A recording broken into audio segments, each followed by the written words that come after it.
بسم اللہ الرحمن الرحیم۔ زندگی میں جو چیز پسند ہو اسے اللہ کے بندوں میں بانٹ دیں، چاہے وہ عزت ہو، محبت، علم، دولت یا خلوص ہو۔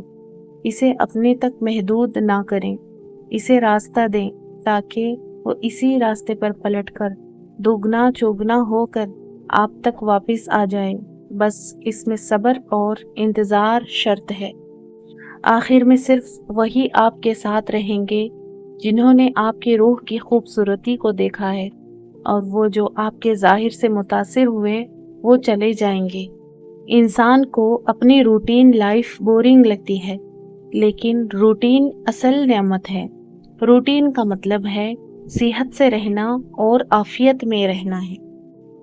اگر کبھی زندگی میں ایسی تکلیفوں سے گزرو جن کا کبھی گمان بھی نہ کیا ہو، تو اطمینان رکھنا کہ اللہ تمہیں راحتیں بھی ایسے ہی عطا کرے گا جن کا کبھی خیال بھی دل میں نہ گزرا ہوگا۔ بس تم صبر اور شکر سے کام لو۔ ایک وقت آئے گا جب تم ان دکھوں اور مشکلوں کو سوچ کر مسکرا دو گے جن کی وجہ سے آج پوری رات روتے ہو۔ آپ اپنی زندگی سے بھلے خوش نہ ہوں، لیکن کچھ لوگ ایسے بھی ہیں جو آپ جیسی زندگی جینے کے لیے ترستے ہیں۔ کسی کے اکتائے ہوئے لہجے، تھکے ہوئے لفظوں اور بے مروت رویے آخر آپ کو بھی تلخ کر ہی دیتے ہیں۔ ہم اتنے کم ظرف نہیں ہیں کہ وفادار ہونے کا اعلان کرتے پھریں۔ ہمیں یقین ہے جو ہمیں کھوئے گا ہم جیسا ڈھونڈتا پھرے گا۔ کون کہتا ہے کہ خدا نظر نہیں آتا؟ وہی تو نظر آتا ہے جب کوئی نظر نہیں آتا۔ ہم تصویروں میں ان چیزوں کو قید کرتے ہیں جن کے کھو جانے کا ڈر رہتا ہے۔ امام موسیٰ کاظم علیہ السلام ارشاد فرماتے ہیں، خدا کی مرضی پر راضی رہنا مومن کو غموں سے بچا لیتا ہے۔